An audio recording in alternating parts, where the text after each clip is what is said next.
button yet. Welcome to the Poor- Yowie Shelf Live. Poor Steven. Okay.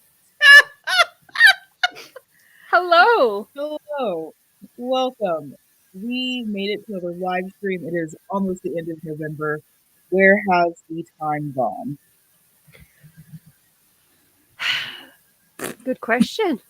Has actual existential. No, I mean, I know what I've been doing. And it's not what I was supposed to be doing because, I was going to spend all of November editing. And now I have spent the past 2 weeks recovering data from a hard drive instead. But don't worry, everyone. I am fine. I have eaten my weight in Pringles and donuts. So I have had all of my editing snacks without doing any Without of the doing work. any of the editing. Someone help me. Carla, do I want a U.S. Navy veteran who is looking for casual dating, but possibly is curious in monogamy? Can I ask you a quick follow-up question? You may. Is he two-dimensional? Unfortunately, he composes of all three dimensions. Then you do not want him. There you go. And when given the question prompt, together we could ... his response was a haughty, have a good time. I love a good time. That's so vague. By myself. What the fuck does that mean? Anyways. Also, he's apolitical, which I don't believe in. Bye! Please get off the dating apps. They're not healthy. Let me get off dating apps. Oh, welcome to the Yowie Shelf Live. We are here to talk about our collective bad taste in fictional men and my real taste in bad men.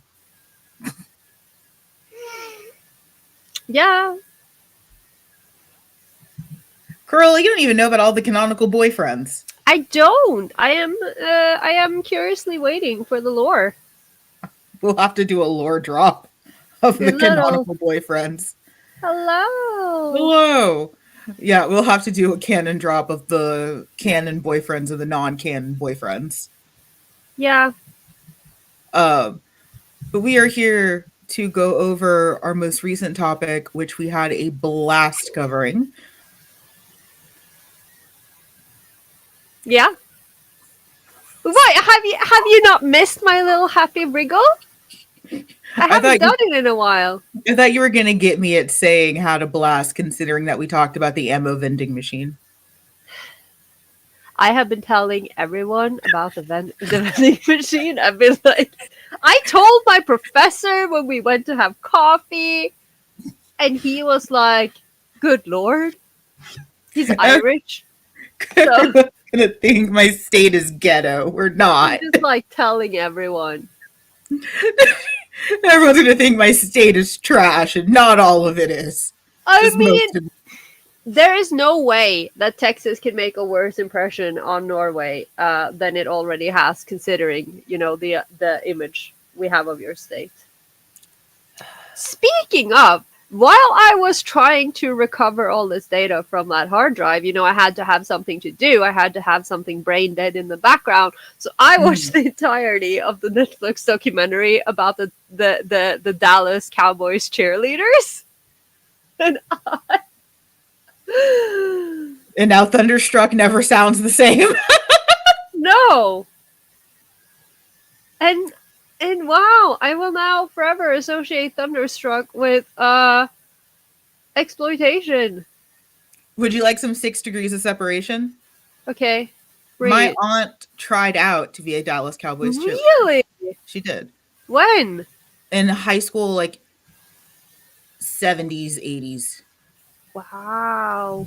Because she was head of her school's dance team. Huh.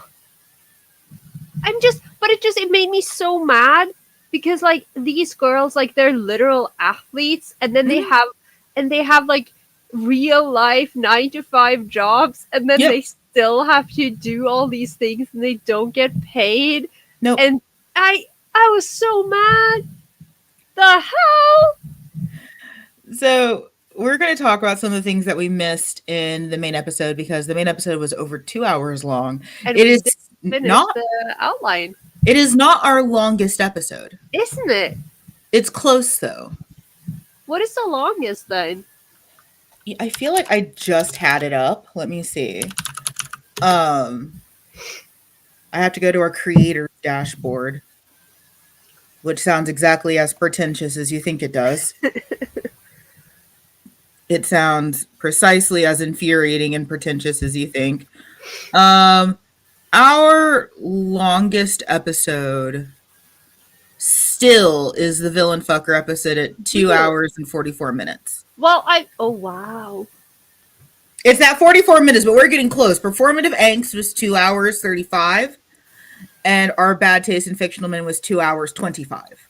So we've brushed it.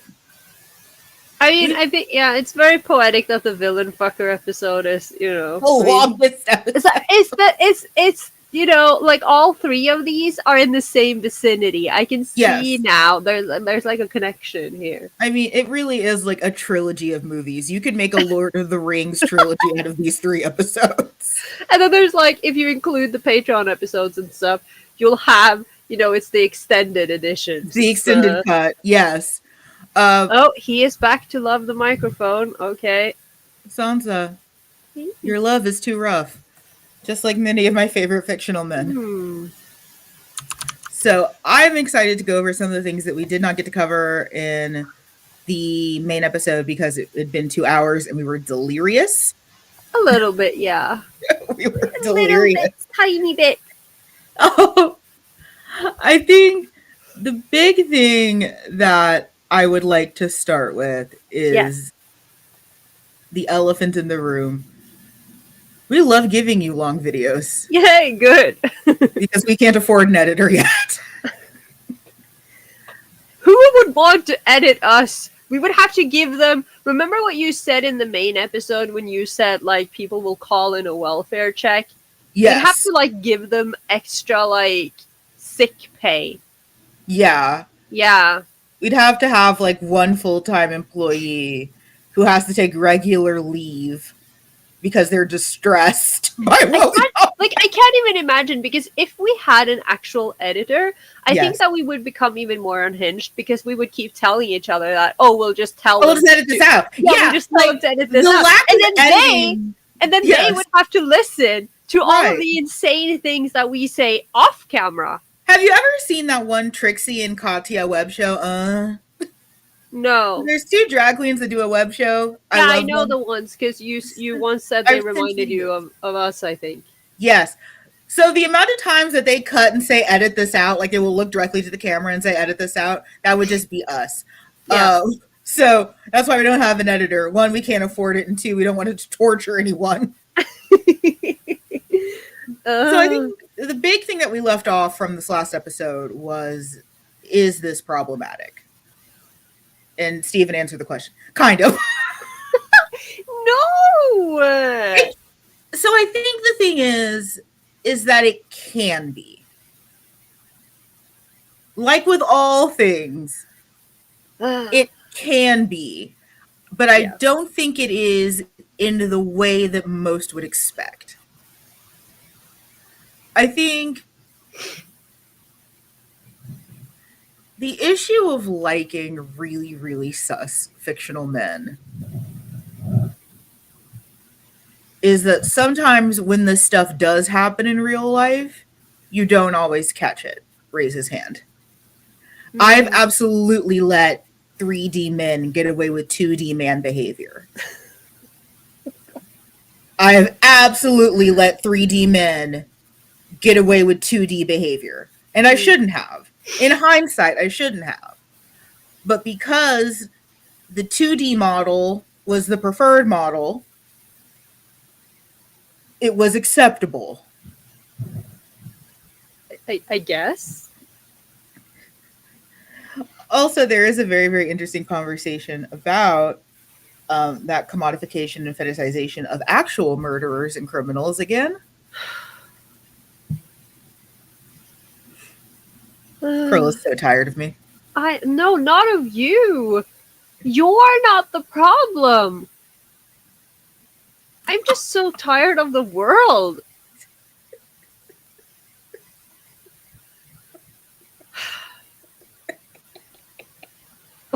Why are you cackling?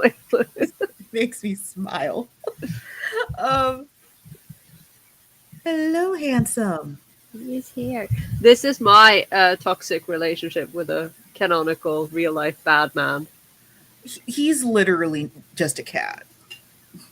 Yes, and your point is Oh, do you want an example of one of mine? no, but go on, I guess. So this is one of the canonical boyfriends. He had a key to my apartment, and sometimes we'd go weeks without talking, and I'd come home and there was just like one gift placed on my bed. In like a love bombing way, or No, it's usually just a thing. oh, I mean that sounds kind of nice. No. Okay. No. It's not. Okay. There's more context, but we have people looking at us. But yeah, I think there is a conversation to be had about this not being great, but I don't think it's the conversation that most fans are having. Because again, I struggle to think of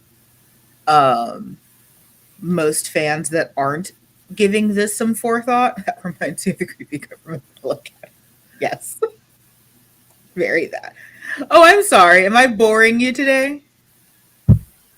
Again, it's not you. It's just me and my body. Cruel's disaster body. I am so literally tired, but I'm so tired of this body because it's not working, and it's just continuously trying to shut down, which is problematic. It's not ideal. But I think that the issue is that it really takes a lot of agency and intelligence away from Fujin to assume that we would all just one for one look at a bad fictional man and be like, this is aspirational in real life. Yeah, I mean, I cannot relate to that, but also I hate everyone. So, that it's kind of a, Well, and there's also a lot of factors into why I was susceptible to this versus why other fans aren't. That doesn't make this a universal experience. Remember, I'm fatherless.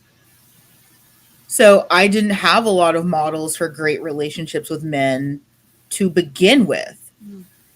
The models I had were from media, and turns out, checks notes, those were all abusive. I mean, if the ideal father figure you got from media was, Shaw Tucker, then checks notes, not good. No, he was the ideal daddy figure. Oh, God. No. I have said some unhinged things in the years of this show, and that is the one thing that is so shocking and so surprising. I will not let this one go. No. No. He is a military man. That was a lovely big house that he had. He clearly can provide. Yeah, especially now that he does no longer have a dog or a child to provide for, and therefore has more disposable income. I mean, you can see the appeal. Yeah, all I'm hearing is a win, just a W.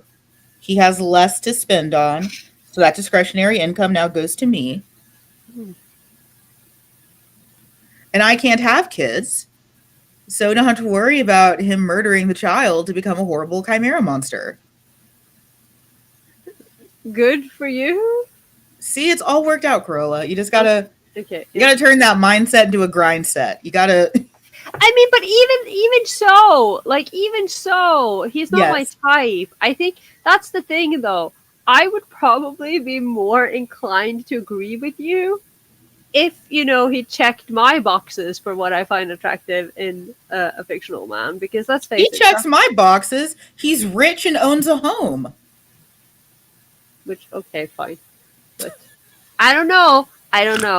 I just... a little too manly, Gold digger Amanda agenda.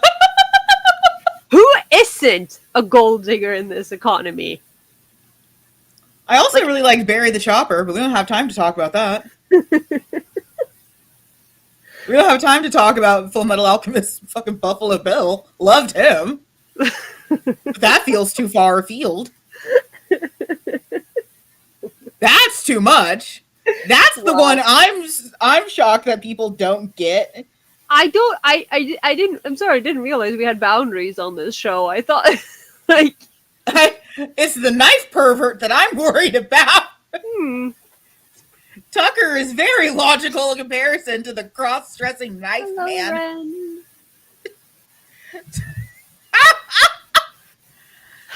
So I do think that there is room to have concern about this, but it's just I think the issue is that it's insulting and infantilizing to fans, Hmm. assuming that we don't know or that we don't understand.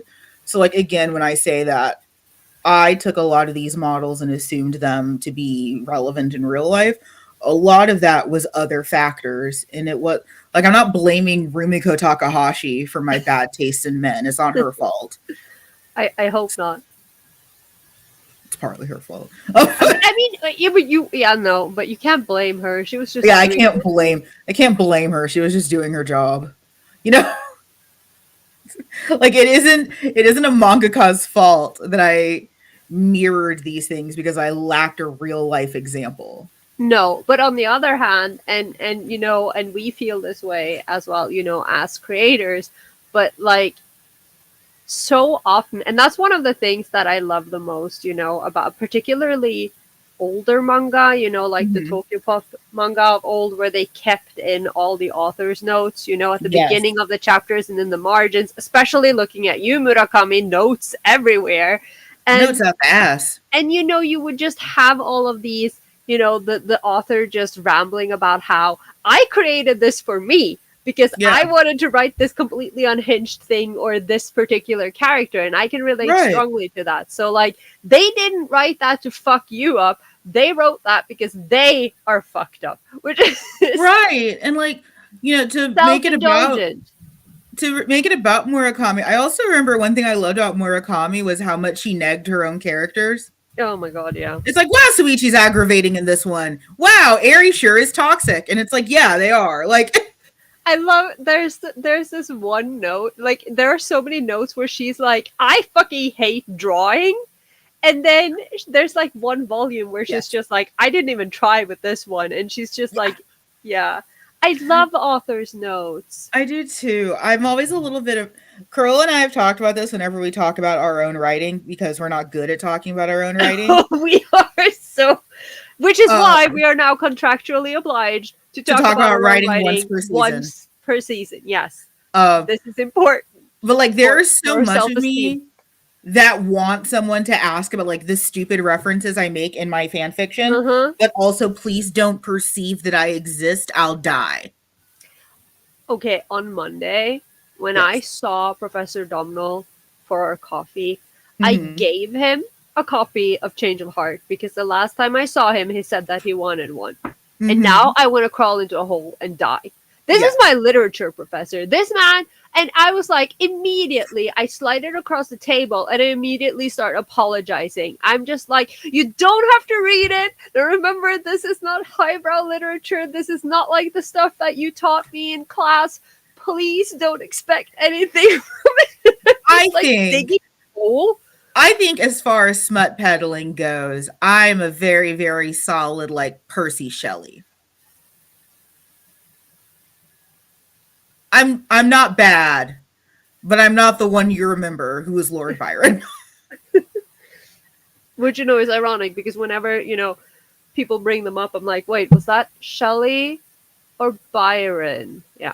But If I you hate remember it. poetry. Yeah. I know. I know. I know. I know. Professor Domhnall, if you are listening, please don't. I was like, I hope he's not. We started talking about gravitation because hello, we as in I said on November 13th that I would take the Boys Love Universe gravitation quiz. I took it and wow. Okay. My world is in shambles. So if you have questions, comments about the episode, please feel free to leave them in chat. I'm going to take this quiz, and I feel like I'm going to end up either very affirmed No, Ren, you gotta or publish it. please publish. It's We will worth leave you it. kudos. We will both read your fanfic, but Corolla has to read mine first. It's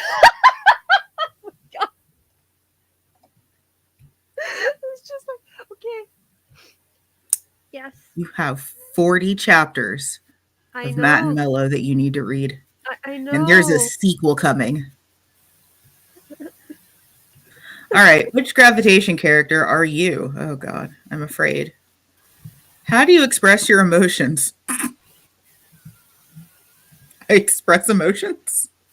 Put the link in the chat so our listeners can take it with us if they want to. And then we can all share our results. All right, there's the link. I write fanfic for myself with absolutely no intention of release it for anyone. I mean, I have some fics that we're never going to see the light of day, but I have others that are meant to be shared. Okay, I wear my heart on my sleeve and I don't hold back. That is not true. I try to stay calm. I don't want to be a gravitation character. I try to stay calm and keep my feelings to myself. That sounds more accurate. I'm playful and use a sense of humor. That's it. It's humor. Yes, I'm even asking the real questions. Okay, what motivates you the most? Is spite an option? But what if you read the options before asking? Following my passions and dreams. Ugh. Achieving success in my career. Taking care of my friends and loved ones. Or keeping my personal life and work balanced. I can't even remember what I picked. We're going to figure out because Corolla said that she got someone who surprised her, and I've not taken it yet. I mean, I'm not that surprised, but also considering that Shuichi and I are the same person, I am shooketh.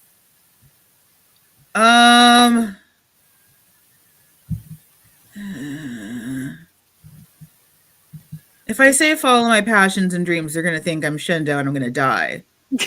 It's one answer. And then I hear the voice in my head from Mulan. One grain of rice can tip the scale. Exactly. Taking care of my friends and loved ones. But you're not supposed to pick based on who you want to be, though. Will you let me mindfuck this quiz, please? No! How do you handle pressure? Chat, tell Amanda to stop cheating. I'm not cheating. I thrive under pressure and use it to fuel my creativity. Oh, fuck. I stay calm and logical, focusing on the task at hand. I try to lighten the mood with humor and positivity. I've never been positive in my entire life. I avoid the spotlight and do what needs to be done quietly. That sounds like a masturbation reference.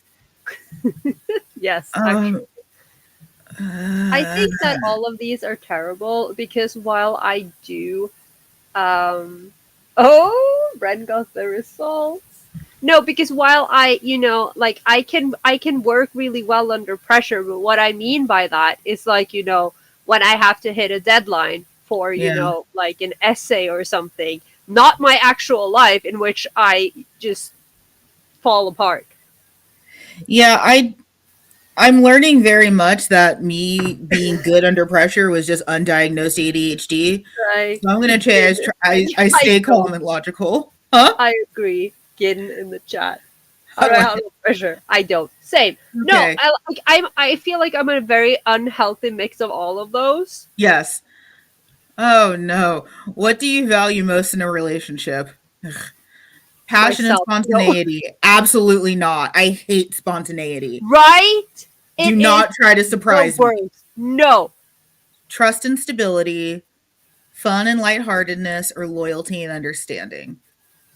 Trust and stability. Duh. How would your friends describe you? Hello, friend. Hello. Energetic and passionate, calm and introspective, playful and supportive, or quiet but dependable. None of those. None of those, right? None. Which is closest?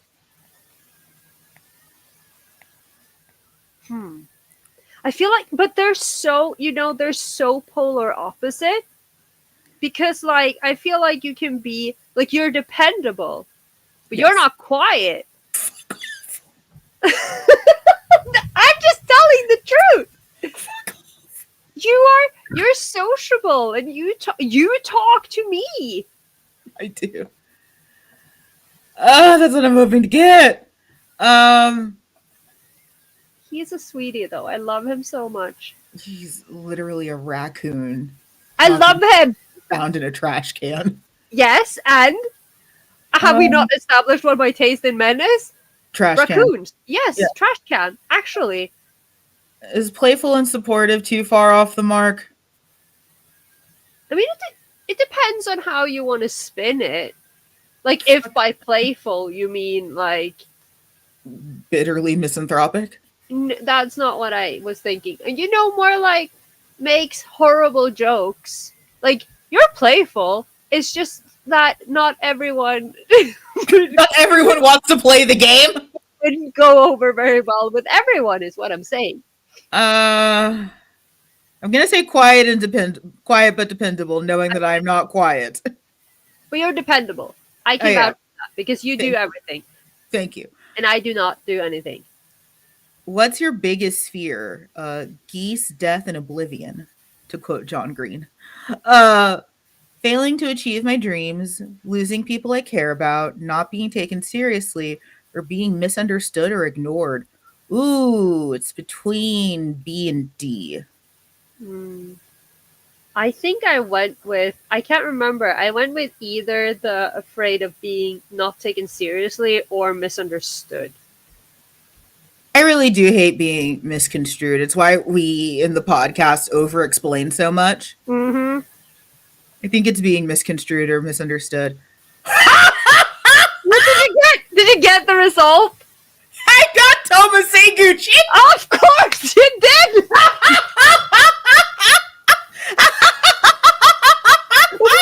What does it say?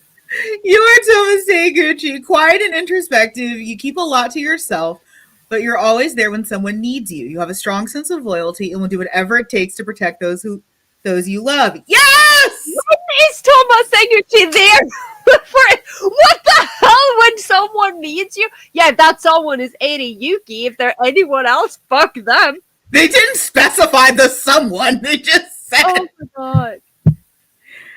Why did everyone else get Eri? Jesus Christ. Guess who I got? I'm not shocked that you got Eri. No, neither am I, but it was just so... because you don't understand, Shuichi and I, we're the same person. But I can only relate strongly to Yuki. I can. Yeah. But yeah, so the Yuki one says, I dug out my screenshot. You are Eri Yuki. You are calm, collected, and prefer to keep your emotions in check. While you come across as distant, deep down, you care deeply about the people in your life and you protect them fiercely. Okay, but none of that about you is true. Right? I can definitely see how I got him based on a lot of the choices. Yeah, going through the answers, I don't agree. Yeah, that's not you at all. I can go with, because I can be very calm and collected on the outside when I'm falling apart on the inside. That's a coping mechanism. Yeah. Which, okay, Eri Yuki, fine. But I don't know. They even use the picture of Toma that I used as reference when we cosplayed Toma and Suichi for Halloween. With the hat? Yes! I feel like it's the only picture. Weren't you going to make me a sticker? Oh, I owe you a sticker, yes. The warning. No, what was it? It was warning. Trigger warning. Trigger warning, Tomaseguchi. Thank you, Boys Love Universe. I love this quiz. It's amazing. Oh, yeah, you say that now because you got someone you wanted. I mean, I wasn't aiming for Toma, but if the shoe fits. If I had gotten Toma... You would have died. First of all, I wouldn't be here today because I would have yeeted myself off a building. Yes. You know what? Do you feel healed? I do feel healed. I was worried that I was going to get someone boring. You think Shuichi's boring? I would have also flung myself off a building. But he's hilarious. One of my favorite things is, this is why I relate so strongly to him. Because, okay, maybe he Maybe he overreacts a little sometimes. But I admire a man who, when panicking, will just jam a knife in his own throat and scream about it. Like, I think I would also like to do that sometimes, but I don't have the guts, and he does, and I love that for him. So, in the vein of horrible fictional men and Toma Seguchi, he is an awful man. I know that. He is terrible. That's why I love him. I know. He's the worst. But it's like, once again, like like this is we keep coming back to this. How my hard no is like, I am fine with murderers, but if you try to home wreck my ship, I hate you forever, and you're the I would worst person. argue that it's Suichi who is home wrecking the ship of Toma and Eri. In Toma's head, I don't think 80 does not feel anything like that for Toma. Okay, I'm just gonna re-go over all the pages in Panda where he's salivating over Toma's dick. That's a Dojin. And that's Doesn't matter. It's not one of the canonical ones. Your mom's not canonical. Don't worry about it. Oh my god!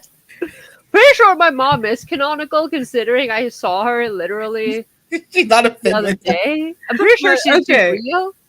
Thank you, Boys Love Universe. I loved this. I was afraid, though. We should do more quizzes. I was scared for a second. Also, I don't know Tomo's being quiet. He's very mouthy and bratty. If he's quiet, he's plotting. He's plotting. Yeah. If he's quiet, it's like a cat who's gone silent for a few minutes. Mm-hmm. Your sofa's about to get torn up. My sweet precious meow meow. And then I close down the screen and it's just pictures of Shui Wamine. The precious round, not meow meow. I love him. I know you love him. So if you... I feel like Toma and Yuki have an insurmountable height difference. That's why you do it laying down. I mean, Yuki and Shuichi also have a ridiculous height difference. As you know, Shuichi has literally shrunk throughout the series. He has gotten so Shota. It is so funny. He's gotten so fucking Shota. If I ever meet Murakami Sensei, I will be at like... I have one question, like, were you aware of this happening? Or was it like, was this... I feel like there are panels where he and Riku Kitazawa look the same age. Especially in the Shindoke manga, because, you know, Riku is a teenager and Shuichi is 30, but like Shuichi does not look 30. I love that for him.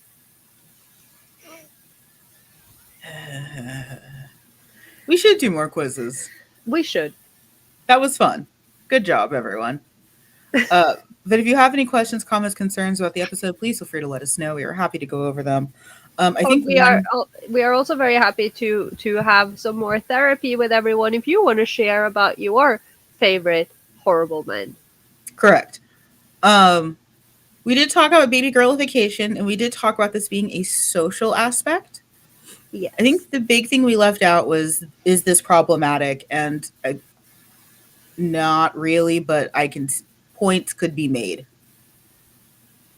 Oh, does this fetishize gay men?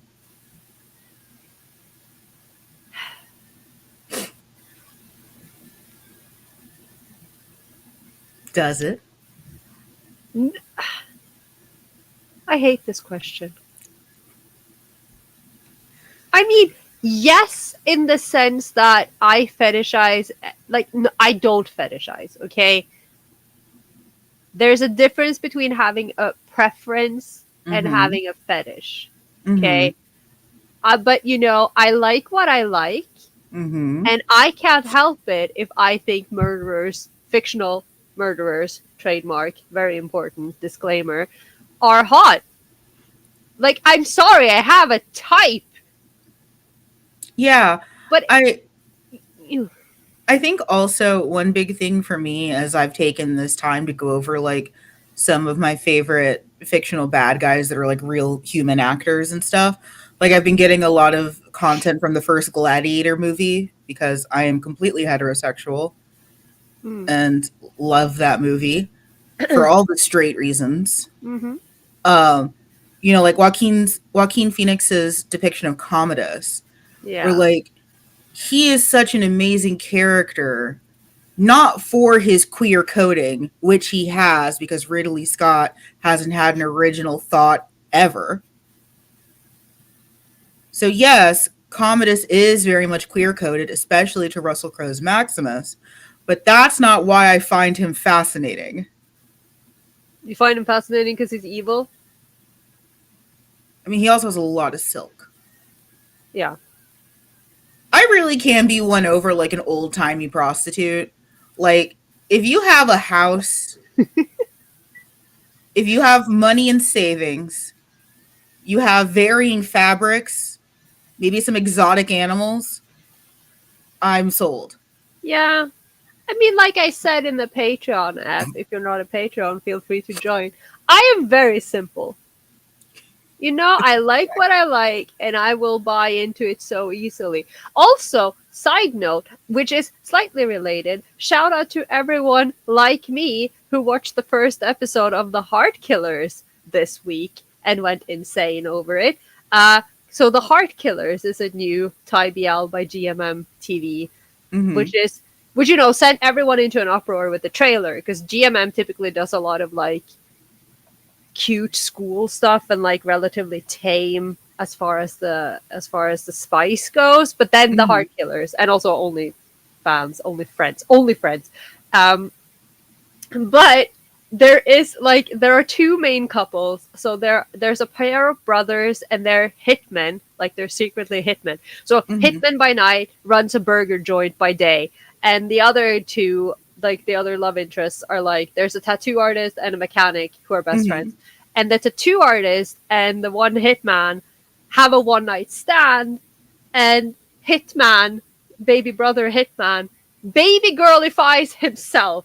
So he is like, so there's this one scene where he's in the diner and he's so head over heels, and he's like a maiden. He's like picking up, like a napkin and like holding it to his face while thinking about this man he had a one night stand with. And I'm like, this is the duality of man that I am here for. He's killing people in cold blood, but he's also like blushing like a maiden. Yes.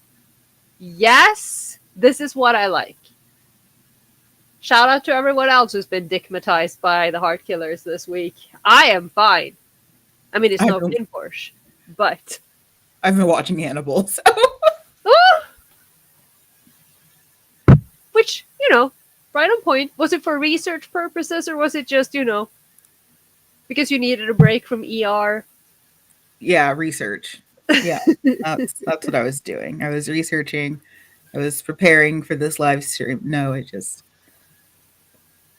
and, while I'm not dumb and don't disagree with the queership that is in Hannibal, again, the queer read of it is not what makes that character attractive to me.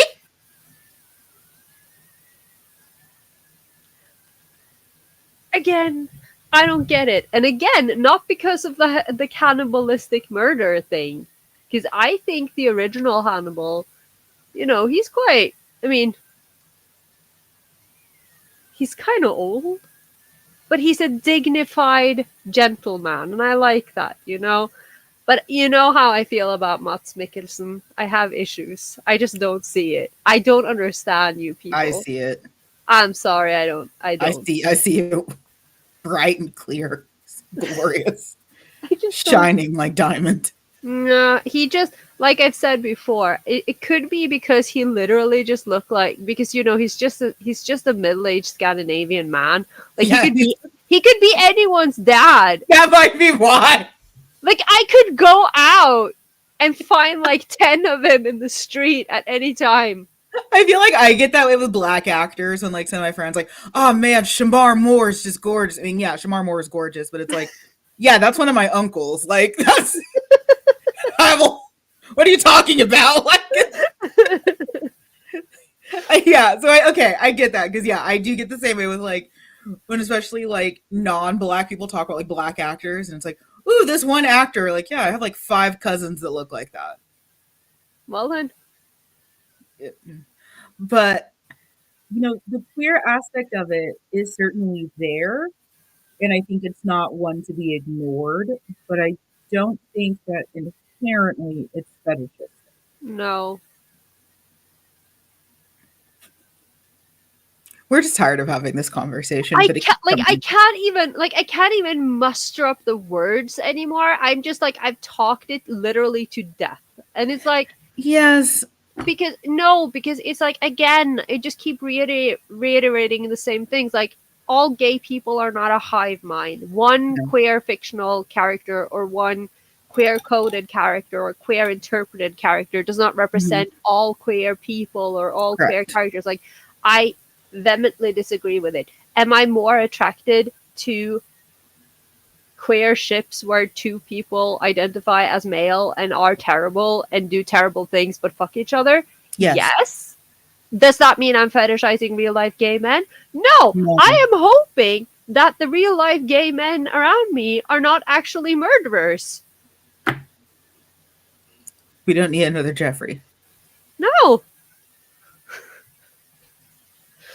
I can't. But yeah, I think one of the reasons why, and I'm sure we discussed this in the episode with Dr. Thomas, which is to this day our best episode. I love that man. Same. Is that one, it takes away queer agency from the reader, which most of us are also queer. Mm-hmm. So a little hard to fetishize each other. And 2, it assumes that we haven't had these dialectics with each other and with ourselves for some of us decades. Yeah. I've worked through this 3 therapies ago. Like I've come to terms, I've come to peace. I know what is acceptable in a real relationship and what is acceptable in a fictional land full of shockingly hot cannibals. Yeah. And again, like, I feel I don't have a lot of personal experience to talk about. It's such a good episode. We worked so hard to be professional. We were doing our best. Yeah, but like, I don't have a lot of like personal experience with, say, toxic relationships and that kind of thing, unless I am the toxic one, because listen, I have some issues and I have worked through them, or worked on them at least. And but I do feel like I've always had a very strong moral compass. So like, even if I like something in fiction, I am very aware that this is something that I enjoy in a safe, fictional, contained space. And if again, like we said in the episode, like, if you met one of these people in real life, I wouldn't interact with them. Like, when I said in the Patreon app, and also in some episode we did a million years ago when I was talking about Battle Royale, as I do, like, yeah, I can say until, I fall over, that I would thank Kazuo if he shot me. But when I say that is me putting myself on the Battle Royale island. Like, if I was in real life and someone tried to shoot me, I don't think I'd enjoy that. Yeah. But if I'm watching the film and I'm like seeing him, doing his thing, I'm like, well, if I was on that island and I was going to die anyway, I'd want it to be him. Well, and I guess I can speak to it from the perspective of having been in too many toxic relationships, some of them having turned abusive, is that there is this really, really interesting moment where, especially in real life, your brain does its best to defend you against your own thoughts sometimes.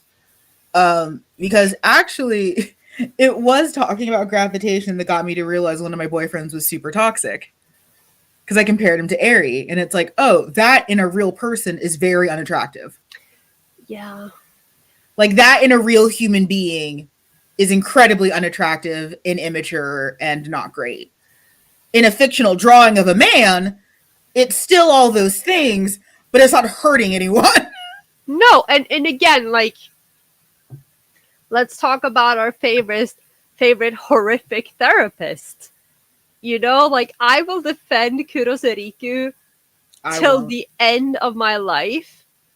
But if I went to a psychologist, And they try to dick you down. yeah, no, thank you. Right. Like, there's such a difference in that. And I think also, and again, coming from it from the lens of having been in toxic relationships and having been abused, I think it's also super it's kind of insulting to hear that, like, oh well, you don't understand or you haven't thought this through, because as we've previously discussed, like, part of the allure is because I've thought this through. Mm-hmm. Part of the allure, of me looking at Million Knives is that he's monstrous. Otherwise, he's just a weird, scrunkly man who Yeah, likes apples too much. and it's like what we've talked about so much before as well, about using fiction to Mm-hmm. work through things, using fiction to cope, and Mm-hmm. regaining control of your own life and your own feelings, and Mm-hmm. expressing and exploring those things through fiction, because Mm-hmm. in the end you have the control when you are reading this manga, or watching the show, or writing the fic, or whatever, because Mm-hmm. you can turn it off, you can walk away, you can you are in control, and that person isn't real and he can't hurt you. Speaking of persons that can't hurt you, I went back and watched the Maiden Rose OVA. Oh yeah, I was gonna do that too, but it's on the fucking hard drive. Speaking of people who can't hurt you, I watched the Maiden Rose OVA No, again. actually, I just want to point out that Klaus can still hurt me, because that is one very big man, and I look at him and I'm like, so big. he's so, I don't understand. He's so large.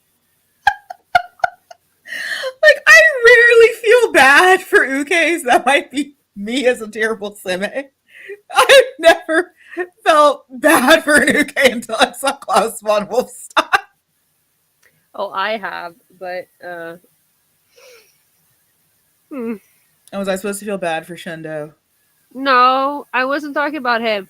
I will forever, if we are talking about sad ukes that I feel bad for, I will forever go back to Okameganai.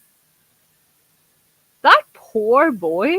Disassociates heavily. Like, he's just so sad, and he's so small, and the Yahweh bed is the biggest Yahweh bed to ever have Yahweh bed, and that man in his hands, I can't.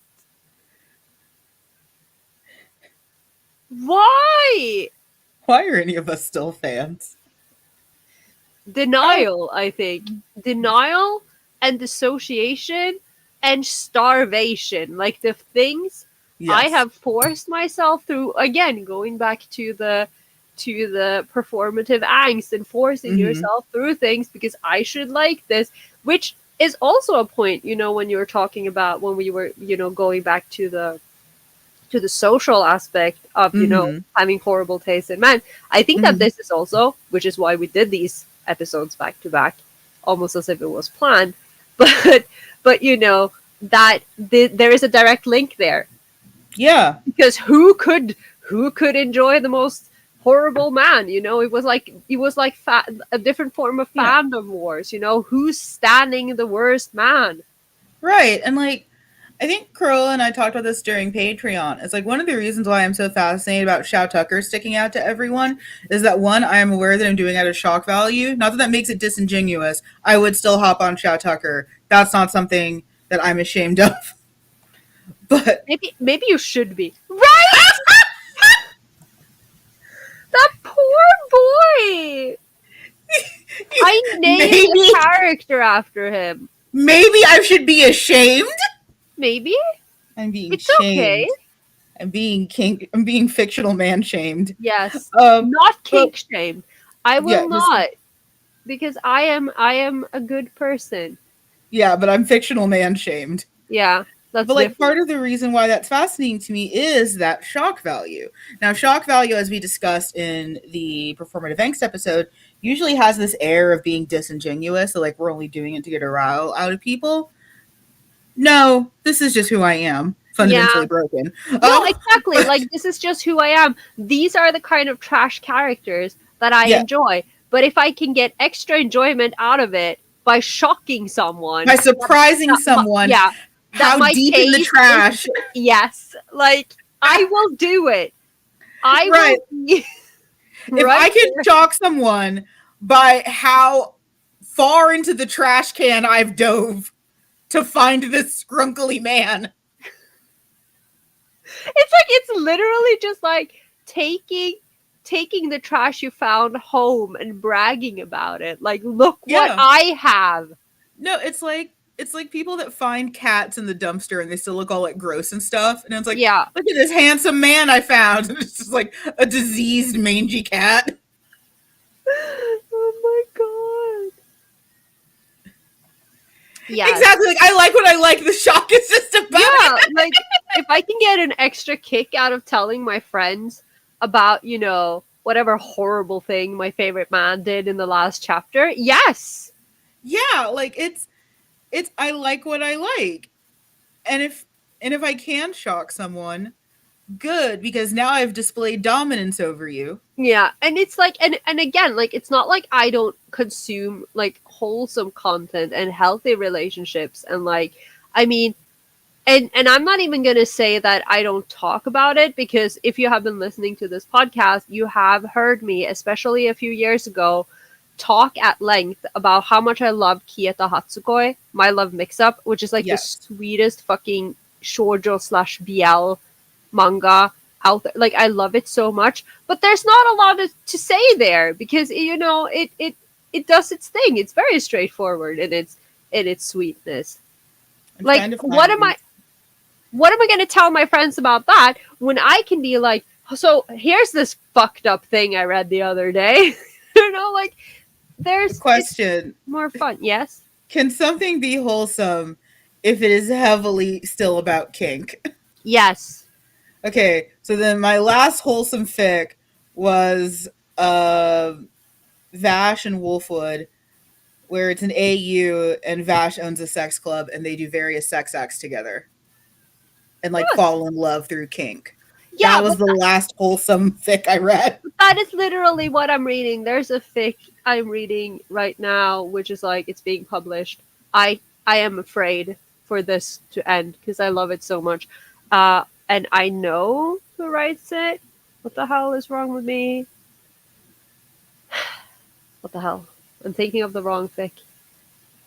The point is, I am reading a Kinporsche fic in which it's a dumb sub thing, and I'm not really into that. But what I really love is the way that this author is writing it. Like, they are writing it from like Porsche's perspective. He's writing a book, so he needs to do research. So there's a whole thing, and then he gets gradually introduced to the scene, and so we as readers are introduced along with him.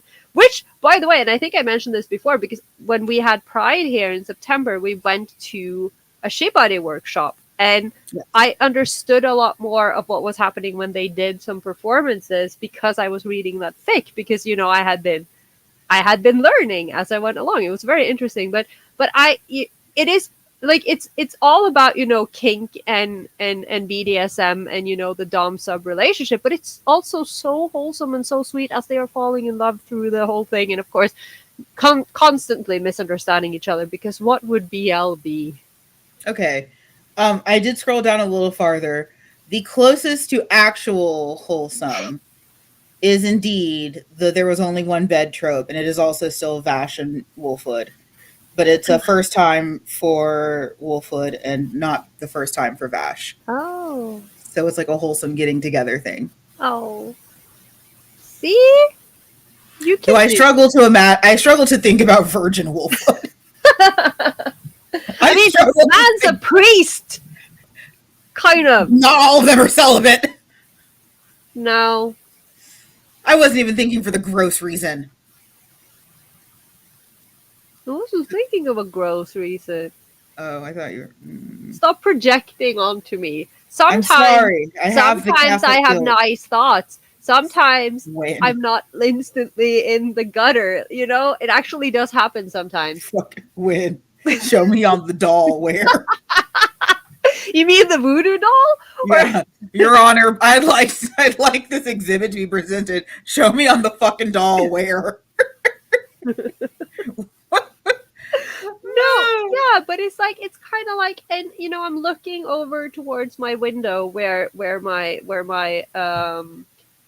what the hell, where my physical copies, my physical mamba copies are sitting. You know, Mm-hmm. BJ Alex is over there, Killing Mm-hmm. Stalking is over there. You know, and again, like Killing Stalking, like it is a horror, like it is horrifying. I know I've said it before, but like if God, what's his name? If Sung Woo wasn't insane, there wouldn't be a story. Like, and it's like it's kind of like I was talking to Peachy about this in the chat when Peachy did a panel, you know, the horrible fictional men who hurt me type panel Mm-hmm. that Peachy does. And like I realized that it sounded like I was, you know, like a Sungwoo fangirl, which, you know, I'm not. Yes, I am not done. I have 3 volumes left because, you know, the world happened. But yeah, I'm very much enjoying DJ Alex. But yeah, like I like Sungwoo because he is insane, and I don't like Sungwoo also because he's insane, because he scares me, and I am not rooting for them. But then there Yeah. are some moments in there where I'm like, okay, you do you. I wouldn't have picked that man personally. Like, you can only go through so much before you're like, you know, this man is actually crazy. Yeah. But you know, good for you? Question mark. Well, like I think that's the thing is that when we did like a whole Patreon episode where we talked about our horrible fictional men, Yes. or at least some of them, because there's certainly more than what was talked about. I still stand by what I said. I don't think Isaiah is that bad. I don't understand. I'm still offended.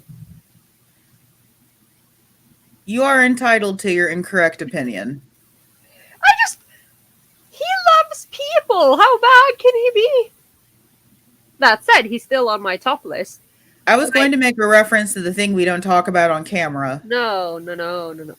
but I didn't. Isaiah But does. just know. Isaiah has nothing to do with that. Isaiah. But just know. Insert reference to the thing we don't talk about on camera. Also, really had a thing for people. Oh my god. Referencing in the reference to the thing we don't talk about. But this is very, we don't talk about Bruno, but it's like instead of Bruno in the walls.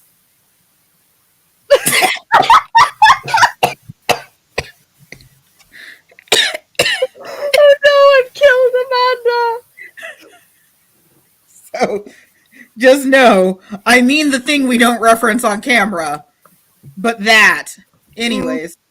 Like, but we know, like, we know they're terrible. Like, that's why we're here. And, like, especially me, like, being an admitted villain fucker for as long as I've been, it's just so, like, patronizing to be like, oh, I didn't think you'd like that bad man. It's like, I looked at Vegeta in Dragon Ball and I was like, I want to be him when I grow up. I mean, granted, I haven't watched Dragon Ball in a long time, and I can't really remember my thoughts about, you know, a lot of the characters in the ships or whatever. But my main reason for not finding Vegeta particularly attractive is just his forehead. I mean, I was a child, so let's not try to bring logic into what I was doing at like 7. No, but like my point being, like, okay, you want to destroy the universe or whatever, fine. Yeah. That's not where I draw the line. I just don't like his forehead. Yeah, I mean, in hindsight, not it, Chief. But like, again, we talked about this in the main episode of Patreon. Like, I've always been a villain fucker. I've always loved that. So like the idea of like people coming to be like, oh, I can't believe you'd like this bad person. It's like, reporter shocked. Sky is blue. Which, in today's day and age, let's be fair, could be an actual thing. It's like, yeah, the kid who is former Trenchcoat Mafia and is goth, is fatherless, and raised Catholic, likes villains. God damn it, Amanda, do you really have to adhere to every single stereotype? Can't you just... Do you mind? Should I leave some stereotypes for other people? Yes. It's like, oh my god! It's like, I just can't believe you'd like this character. You can't. You know, if someone says that to you, they don't know you. Exactly. Because my friends, or you, who, Yes. you know, you're also my friend, will be like, you know, oh, I saw this horrific whatever. I thought of you. I'm like, oh, thank you. As said in Patreon, I saw this amorphous blob of non-con and I thought you'd love him. Mm-hmm. And you're correct, I do. Yes, correct. I thank you for thinking of me in this. Pointing me in the right direction. That's my new personality. See you guys later. I mean, it's true. But like, no. I think that social aspect is so fascinating because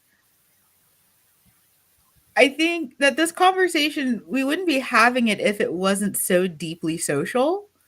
Because it used to not be. Like, there was a time in the early internet where liking villains too much was considered a red flag. Yeah, and now it's a circle. Yeah. Well, and again, I do think that there are some people that like villains too much and bad fictional characters that you do need to be put on a watch list for some of this. None of them are anime characters or from TV shows that we made gay. None of those characters are in that. Just going to say that it's not where we're focusing. I am saying, though, if you are on a dating app and you see a cis het guy who's a little too into Alan Moore and the Joker, don't go out with him.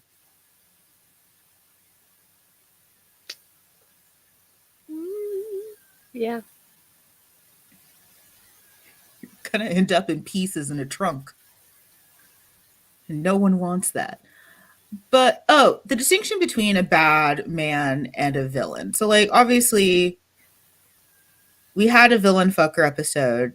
Bad Men is mostly covering those who are just not great people.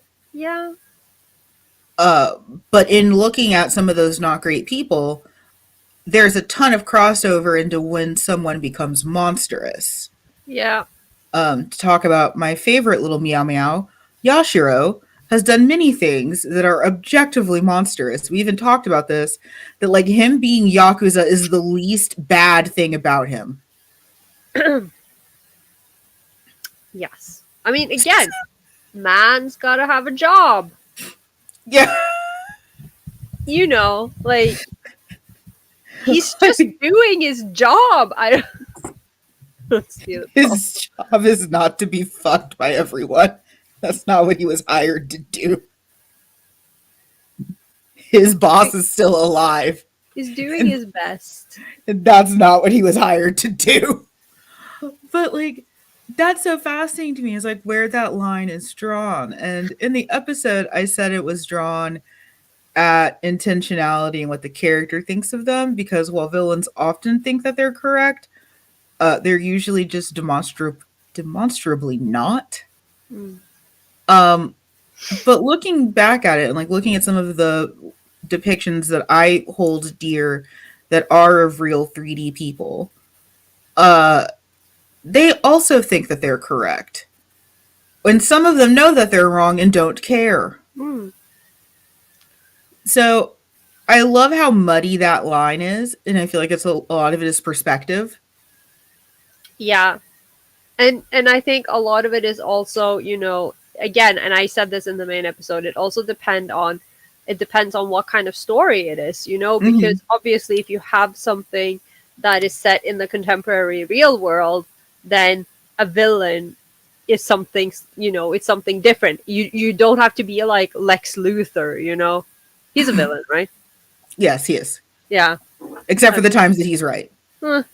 Yeah, but you know, like, you don't have to be, like, you're not necessarily a supervillain, but you can absolutely have characters in, say, you know, your standard BL or shoujo or whatever you wanna be reading, that there's a character who's there to fuck things up, and you could absolutely call them a villain.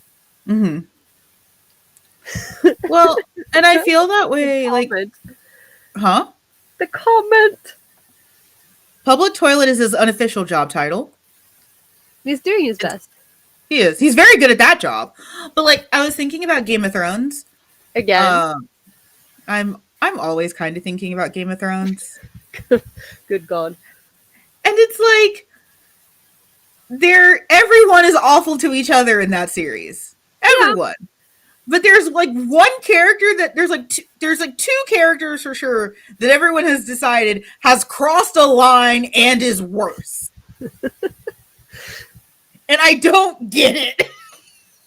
And maybe it's my own skewed sense, but like in a show where everyone is horrible all the time, there's two characters that are considered to just be the lowest of the low.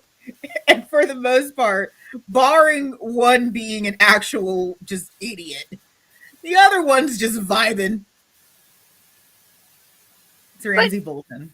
But it's, like I said, sometimes there are people you just don't like. And you'll be like, no, I hate that one.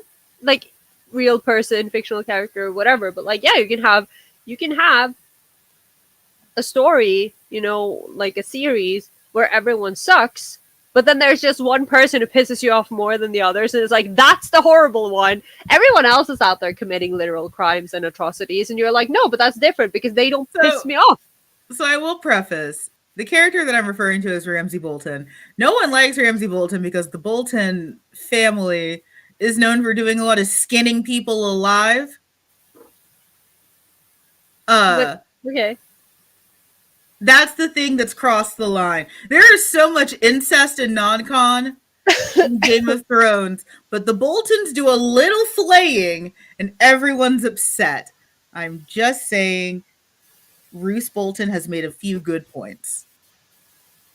Hashtag not all Boltons. I think, as someone who hasn't watched a single episode of Game of Thrones or read the novels, I don't know if skinning people is worse than, non-con, personally. So, Steven brings up a good point also. Ramsay in the books is like a disgusting cave troll. In the TV series, he's a glossy, hot British man with an accent who just happens to do some murder. And we talked about adaptational attractiveness. Yes, we did. Like, that man does not, in fact, look like a coalescence of cave droppings. But there's, and then, that's another thing. Again, we've been through this before. Like, morally gray, or in some cases, just abhorrent characters, yes, are more interesting than, little squishy meow meows that have never done anything wrong and, don't have the complexity. Like, the complexity often makes the character more interesting and draws us to them. Then you add adaptational hotness. Mm-hmm. I am a simple person. What do you want from me? Like, I'm a very simple man. Like, I'm sorry. What do you want? In the it's not that hard. In the second Kingsman movie, Pedro Pascal plays the spoiler villain. You think he's an ally at first, he's not. I don't know how you're supposed to make me hate a man that has a laser lasso and talks like how Wolfwood does in my brain. You're making your own adaptational attractiveness over here. I mean, it's also still Pedro Pascal. And I love me a Pedro Pascal. That's totally not the only reason I'm going to go see Gladiator 2. Of course not. I have many plot-related reasons. Shut up. There's so much. I'm not judging anyone. There's so many plot-related reasons I want to go see the sequel to a movie that's so old. No, but it's like, but it's like, again, and I mentioned in the main episode, I think maybe it was Patreon, I think it was the main episode, that film that's coming out, where G stars as some sort of boss. I don't know anything about this film. All I know is that G's in it, Tsuchiya Anna is in it, and it's about like Yankees fighting each other, which, as we know, is my favorite thing on the entire planet. And it's made by Takashi Miike, who is my favorite director, and I will watch this film no matter what. But obviously, if you take someone I really, really like, an actor, and you put them in a role, I don't really care what that role is. Like, they could be the most vile person. I have already decided what I think. It was like when, what the hell was the name of that film? What the hell? Because now I want to say Gunpowder Milk. No, what was it? Kate? It was a Netflix film, and there was like this woman who was on like this vengeance path because she had so long left to live because they had injected her with something or something. I don't know. Point is, she was fighting her way through the underworld to get revenge on the people who did this to her. And I knew for a fact, I mean, the main reason I watched this film was because Miyavi was in it. And Miyavi had a cameo. He had a very small role. I did not know that he was playing one of the bad guys' gay lover, which, made it better. But like, his character had no redeeming qualities. None. But I was rooting for him. I don't care. He was just there. He was like this sugar baby in like a silk robe, just like hanging out in this penthouse apartment fighting this girl. I was like, I love this. This was made for I am very simple. I will decide based on, they will cast this person as this character. I'm like, yes. This is my favorite character in this film. Have I seen the film? No. Do I care? No. They could be the worst fucking person. I don't care. It's like when I watched, Suicide Club. Remember Suicide Club? Everyone was obsessed with this film in the early 2000s. I do. It's like a Japanese cult classic. I've seen it once.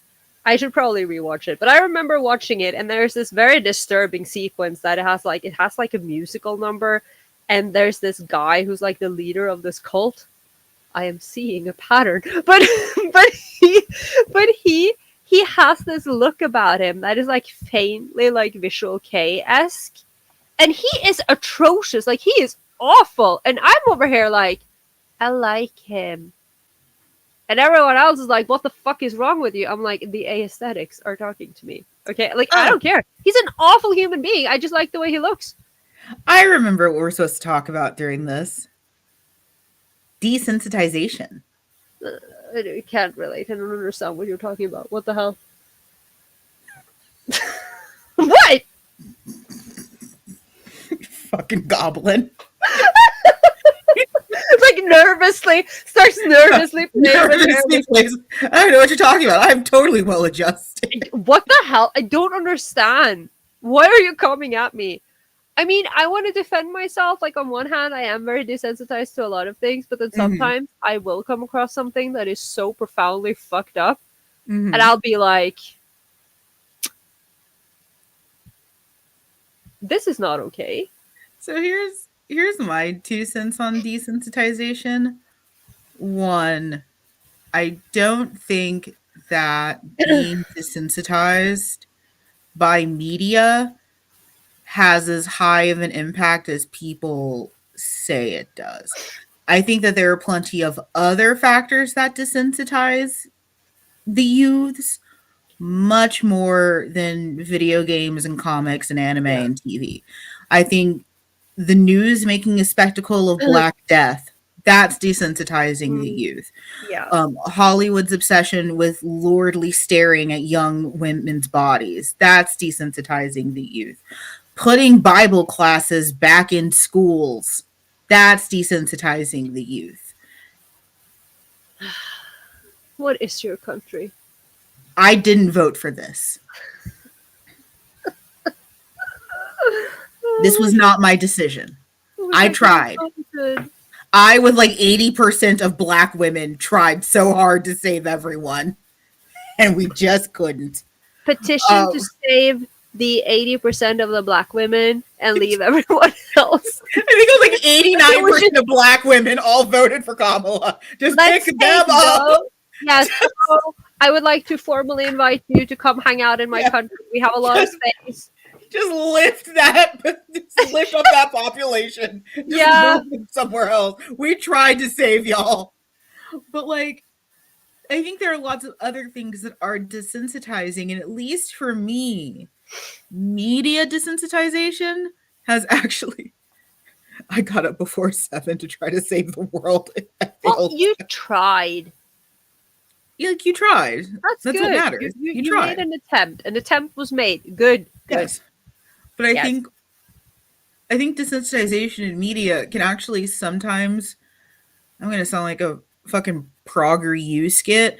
I think sometimes it can be helpful because, again, having the trauma sometimes means that I am a little overly sensitive to things.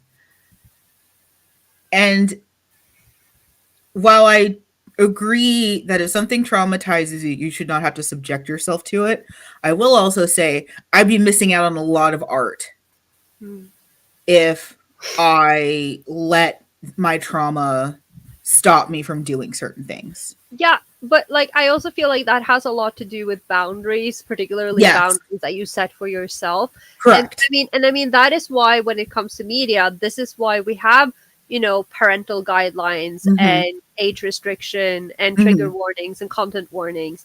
And that's the difference, right? Because, growing up in especially in the 90s, like what it was like, now you'll be like they will actually say viewer discretion is advised, or like mhm, they will be like maybe we shouldn't show the most graphic images mhm, from whatever war ridden area we are filming in or whatever. But in the mhm, 90s, there was nothing like that. And I think that, you know going into the video store, because this was the 90s and we rented videos, that's what we yep, did. You expensive. would, there were all of these restrictions in place to prevent us from seeing something that could Mhm, permanently damage our fragile little children's minds. But then you mhm. would come home and your parents would be watching the news and you would be seeing like the most atrocious stuff, which Exactly. somehow, which was real, and which is what I'm like, if you bring back, the good old moral panics of ye olden times. So like say, early 90s Super Nintendo, Mhm, Mortal Kombat. mhm, Like I'm not gonna be squicked, me personally that is. I'm not gonna mhm, be squicked by Sub-Zero ripping someone's spine out of their body in a video game. But if mhm. I saw someone get their spine ripped out of their body in real life, Yeah, I think I would have passed out. right. And Like it's not the same. it's amazing because like you mentioned that, and I was immediately reminded of the time that I ended up watching The Green Mile as a child, Mm-hmm. which is a very child friendly and safe movie for children. Absolutely. There's so many wholesome lessons for children in Yeah. that movie about a black man being executed And for a it's crime he didn't commit. absolutely something that you as a child can fully understand. Yeah. Yeah. Like there was no I didn't get it. I understood. So I remember watching that as a kid and just being like, I don't understand anything in the world right now. But like, yeah, the concern was, my backwards comic books. Mm-hmm. That was the worry. It wasn't real sex on HBO. It was Full Metal Alchemist. That was the evil. Yeah. Um, but desensitization, I do like that now it allows me to be able to approach art in a different way. Ooh, let's see. It's weird because I was okay with Mortal Kombat and Violent Shonen, but I saw a couple episodes of Invincible and I had yes. I think a lot of that also comes down to context and framing. Yeah. There Because are definitely, yeah. I've also had issues with Invincible I that haven't seen Invincible, but yeah, yeah, I've heard a lot of, yeah. I don't think you'd like it. No, I don't think so either. Yeah, I don't think you'd like it. Nothing personal. I don't think you'd like it. But like yeah, like I have that with The Boys too, where it's like, yeah, I've seen some outlandish shit animated. I'm not crazy about seeing it like that. Yeah, but it's like a few years ago. It's probably 10 years ago. Time is weird, Mhm. but um my girlfriend and I were like, we were going through, watching a lot of things that we'd never seen, We keep watching the same films over and over, and we were like, what if we backtrack through Wes Craven's catalog, right? Because Mhm. we love Nightmare and we love Scream, and we love that weird werewolf film that he did that is so bad but so camp. It's fantastic. And then we were like, why don't we go back in his filmography? But he started out with these kind of like snuff inspired films, right? With, Mhm. The Last House on the Left and everything. We just had to turn them off because, like, Yeah. even if this is like, I know that this is fiction and I absolutely have seen, sexual assault and especially like we are talking about this all the time coming, from BL, non-con Mhm. in so many settings, but there was just something about the framing of these films that were just so like we just couldn't handle it. Invincible is good. None of that is saying that it's bad. It's just Invincible does something in my brain where it makes me feel like I've never read a comic book in my life, and I am so shocked by everything that happens. Voice Invincible, huh? No, caps lock was on for Oh, absolutely no reason. but yeah, it's like there's been plenty of times Is where Ezra Miller in everything? yes, Oh, yes. oh, okay. Oh, but there have been plenty of times that I've been completely desensitized to stuff, or at least I think I'm desensitized, and then a Devilman Crybaby happens, and I realize I'm still very sensitized. Yeah, but there are some things that just hit you. Like, again, I will bring it up until the day I die. Fucking banana fish. I thought I would be fine. I have seen so many atrocious things. And then And then a man dies in a library. You can't it handle wasn't, it. and it wasn't like, even before that, I fucking lost it with, the shorter episode. I was like, this is, I can't. Just to clarify, I wasn't saying it was bad. Oh, valid. Yeah. But no, like there's been so many instances where, and I think like that's the conversation around desensitization, is that it always has a limit. So like I like to think after so many years of not having a dad that dead dad stuff doesn't bother me. Until I see something with a dead dad in it and it breaks me down every single Yeah. fucking time. Until I see something with that and it's like, great, I'm sad all over again. You can think that you're desensitized, and good art will make you not desensitized at all. Um, and I think that's really, really important to keep in mind. I appreciate the older I get, the more I understand and appreciate the place that trigger warnings have. Hmm. But to me, there will always be exactly that, a warning. It's something to keep my eyes open for, but it doesn't mean I have to stop and turn away. Um, and we talk about this with fictional stuff a lot, but I think that's been one of the reasons why, especially in the way history is taught, history, especially in the US, is very sanitized. Hmm. And that sanitized version of history has allowed just gross misconceptions to fester for as long as they have. Yeah. Like that slavery was okay. I cannot fathom. Nope. Have you heard of the book A Birthday Cake for Mr. Washington? I do believe I have, yeah. It is one of the most insulting things I've ever read. For our listeners who don't know what that book is, A Birthday Cake for Mr. Washington is a children's illustrated book about the slaves of Mount Vernon baking a birthday cake for General Washington because he's such a good slave owner and such a strong patriot and a good man. Hmm. So all the slaves rally together and make him a birthday cake.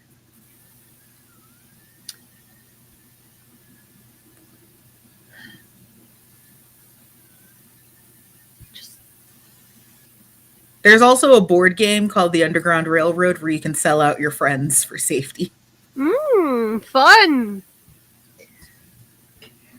Whose idea was that? And were they white? I hate it here. I'm with you, Gabe. This is terrible. Okay. Next Patreon episode, Amanda Grohl will play Underground Railroad. It's meant to be an educational tool. So kids can understand what it was like. So it's like it's a more sanitized version of when you basically turn your class into a fascist regime. You know those, the hold the wave type thing where you're just like, you guys are prison guards and you guys are the prisoners. Yeah, it's like tear each other to shreds like dogs. It's very baby's first Stanford prison experiment, but with a board game. Yeah, I suppose that's. And somehow we are the unhinged and freaky ones with our gays, with our fictional gay men. I think that's one of the big reasons why, like, especially being an American in this day and age, I struggle so much with hearing like Puritans say shit like that. It's like, you guys are the ones doing wrong. It's just like, where? Why is my enjoyment of a terrible fictional man the thing that is bad in this world? When you can go LARP running away from slavery in a classroom.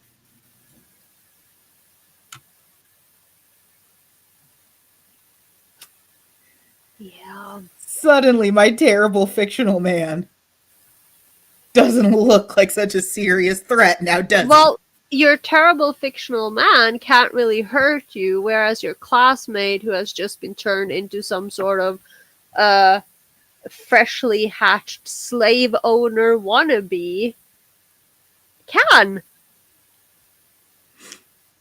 So we have passion plays here where you live act the crucifixion of Jesus Christ. But of course you do. Of course. My secular brain cannot comprehend. During these also are usually, they're sometimes done by adults, but I was in a lot of the like kid and teen ones.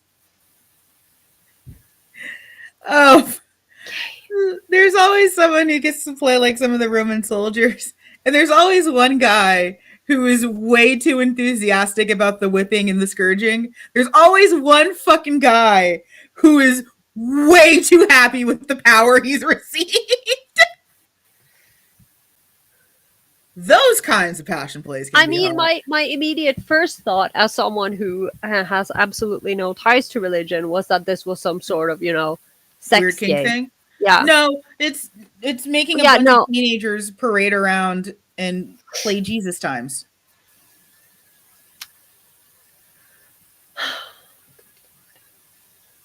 Do they also like stone one another, or sometimes we have fake stones?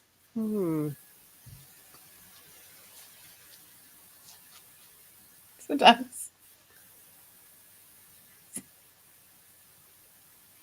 Girl, you'd love America. Go on. No, I not to offend anyone, but I really, really do not like America, and the more I learn, kind of, yes. Yeah. The more you learn, girl, go on. I'll take you to my old Catholic school. I think I'd burst into flame, honestly. I'm not. You'd step on the ground. And like, you have already assured me that me being confirmed doesn't count because it's not the right one, so. No, it is not the correct confirmation. If it helps, I'm not confirmed at all. So you're just doomed. I'm not offended. I'm an American and ashamed of it. I mean, I can understand why. No, Corolla, we have such normal activities like going down to the ammo vending machine and then seeing a bunch of children LARP out the execution of a radical, apocryphal, apocalyptic, But apocalyptic of course, Messiah figure. it's the backwards comic books and the video games and Dungeons and Dragons. Yes, And it's that's the Vampires the problem. Masquerade. It's Vampire the Masquerade that is hurting America's youth, not making us dress up like it's Bible times and symbolically killing one of us. I don't understand. No, I don't. Yes. I don't understand.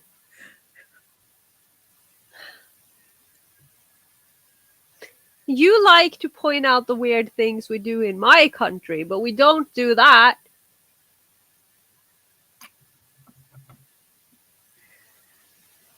I feel like there would be much concern if someone tried to do that in Norway. Yeah. There'd be several news crews.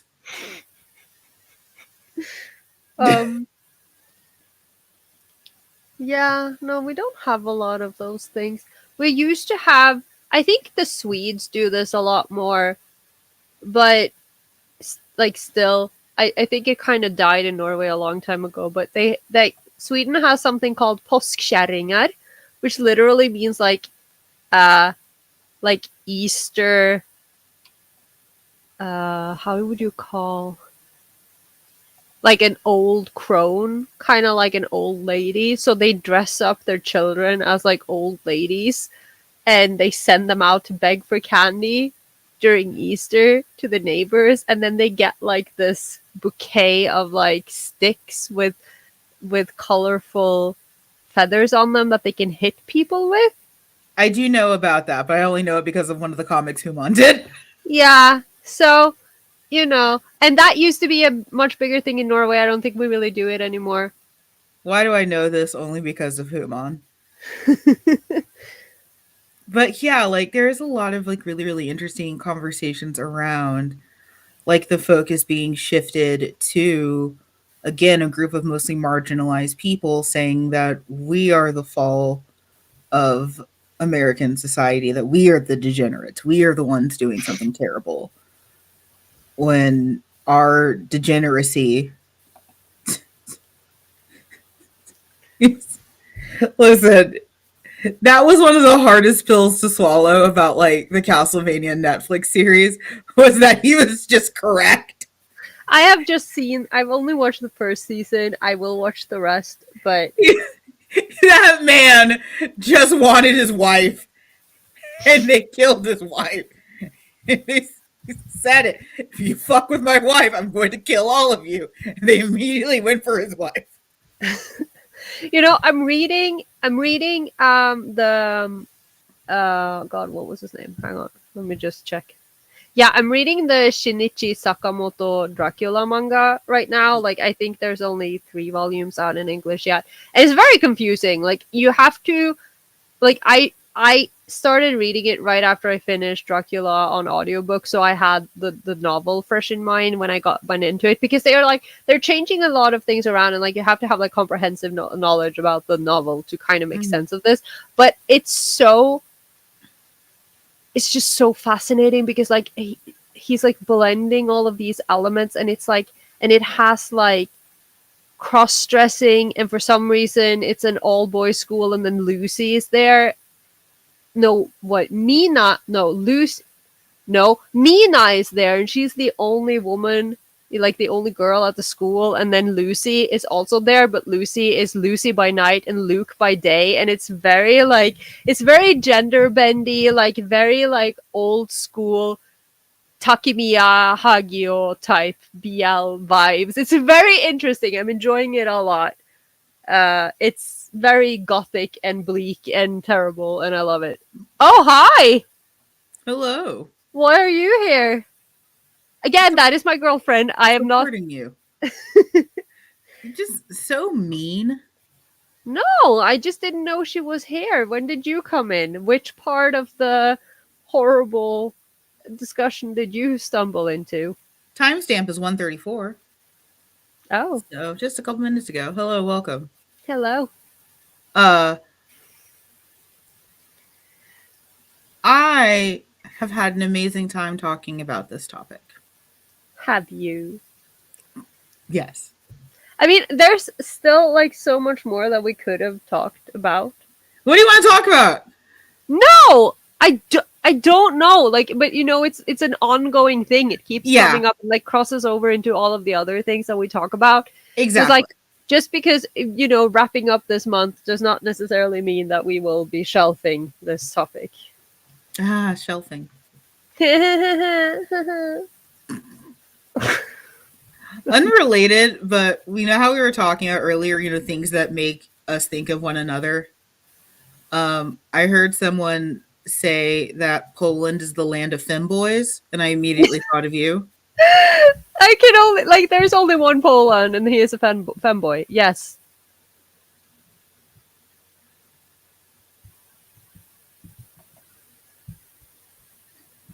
Is? What? Question. Yes, Shinichi Sakamoto. It's the same Dracula series. And he's also done, let me just check. Innocent and Innocent Rouge. I haven't read those, but yeah. Very, very good art. I think I follow him somewhere.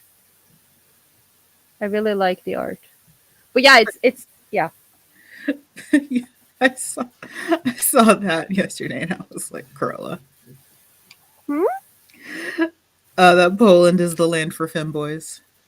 Yes, because Poland personified is a femboy.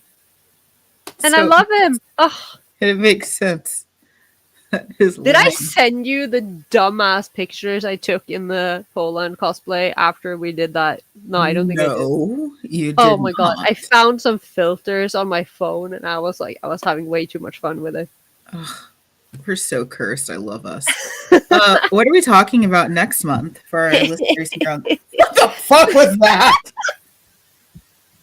What the hot fuck? That was me looking forward to talking about more victimized, victimized characters, as we are talking about, like I said in the main episodes, characters who very often, very frequently, are victimized by these terrible men, as we're talking about the clueless ukes of the world. We are going to talk about the clueless uke trope. I know that I'm so gleeful, even though I know it's going to be terrible, because poor Ayase, poster boy for this episode. I mean, who is that one mangaka?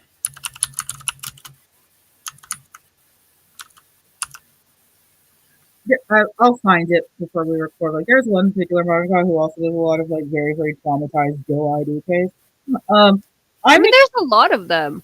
90%. I think that this is an interesting one to cover, especially after talking about fictional bad men, because as we discussed in the episode, most semeis in the 90s and the early 2000s were bad men. Like most of them. Even the good ones Even had the ones some that really... Even the ones we were told are good were not all the time. What, like... Okay, question. Bringing it back to my favorite trauma, that is Banana Fish. Who do you consider to be the top? Who is the seme?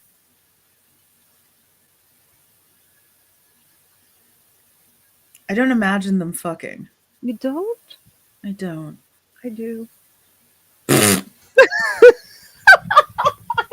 Surprise! No, because I always think of it as Ash, even though he's younger, which technically goes against my creed. The preordained law, but he is blonde. Yeah, but he is like Eiji in his own way is a very clueless uke type character. I feel like he's the one bonding with the housewives while Ash is out killing people. So I do feel like there's a predisposed dynamic there. But I've seen people who think otherwise.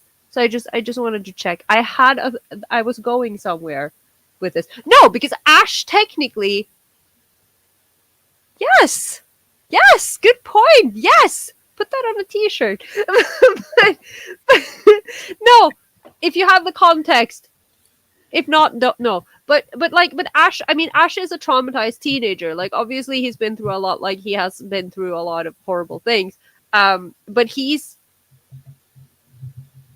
not perfect. He has some issues. I wouldn't say he's. Do you want to put him in a box with some of our other characters? No, I want to protect him against everything. But like, if you compare Ash and AJ, like, I think Ash is pure at heart, deep down, but he's just so traumatized. Like, he has done a lot of terrible things, and he has no scruples because of it. But AJ, in comparison, is very like clueless Uke. Waltzes into a bar, doesn't speak the language, meets like gang leaders, and he's like, "Can I hold your gun?"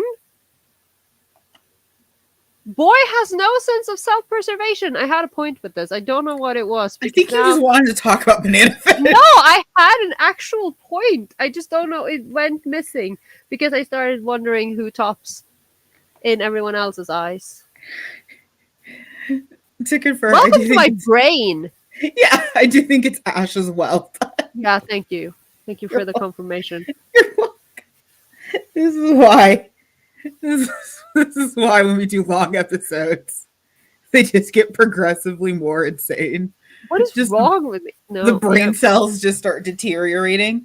But I'm excited to talk about the coolest Uke. I think the coolest Uke trope being one of the more harmful BL tropes.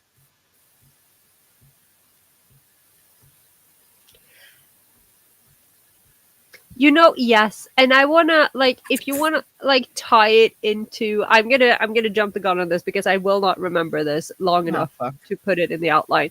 But if you bring it back to the insanity of the purity culture we are living in today, I am very much inclined to agree, because now you see it like the way that there's a dual, there's a double-edged sword there, where it's like, on one hand it's like, if you make a man a bottom, then you are automatically, emasculating him, like taking away all of his agency and fetishizing him. But on the other hand, you have the people who are like, because he is a bottom character, because he is a Nuke, that automatically means that he must be protected against everything and at all costs. And then it just leads to this very unhealthy, it's a circle. I'm willing to understand this hypothesis. I can see, and I also think that AJ definitely would need a lot of guidance, but I think that Ash also needs a lot of tender love and care, so it would be a nice dynamic. But I always imagined Ash as the top. And he also is in most of my doujin, I think. If you zoom in real close, you can see the exact moment where Amanda disassociates hearing about tender love and care during sex. I like that sometimes. And no one said that you can't have both tender love and care and the most filthy, dirty talk ever. Like, I have experienced it in things I read, and it works very well. I like a good balance. Just remember, aftercare is always important.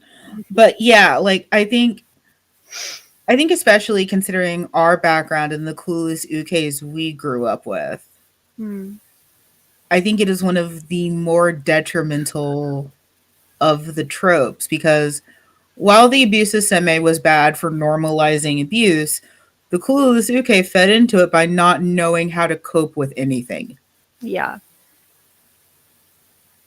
But I also think, and I think that the trope itself has kind of, which was, I think, was where my brain wanted to go with that circle earlier, that a lot of people automatically therefore associate the uke with being clueless, so that they will automatically be, assumed to be taken advantage of and abused, even if it is, even if they are like the power bottom who is in charge of everything. Yes, that is important. Aftercare is important. Yeah, I'm really curious to talk about this, because I was one of many Fujin that had to realize my hatred of ukes was just thinly veiled misogyny. Yeah. Yeah, it was just there. I was like, oh, is she gonna say it? I am. And, like, I realized much later than I should have that my intense annoyance and hatred for the average BL Uke was just very thinly reskinned misogyny. Which is, also because a lot of the horrible, stupid tropes we find in a lot of BL, the nobody communicates, everyone is assuming everyone else is cheating, yada, yada, yada, no one talks. I literally lifted from shoujo. So we're going to talk about all that stuff to Yeah, celebrate December. It'll be our last episode of the month, that is of the so, year. that is so weird. And we get to take a short break for Christmas Mm-hmm. because Corolla formed a union. Yes, I did. Sansa and I have formed a union. Yeah, And Corolla's also, you'll be traveling. I will be traveling. I'll also be traveling this coming up week. You've traveled, you're doing a lot of traveling this year. So I hate it, honestly, sometimes. I mean, honestly, I hate traveling. But I'm excited to round out the year with that. We have some really exciting episodes coming up for you guys in the new year. Yes. One that we announced during the Patreon episode that Corolla was obnoxious about for several minutes. If you rewind this live, you can find a moment in which I am grinning like an idiot because Yeah. I remembered it, and it is very Yes. obvious if you see it. Yeah.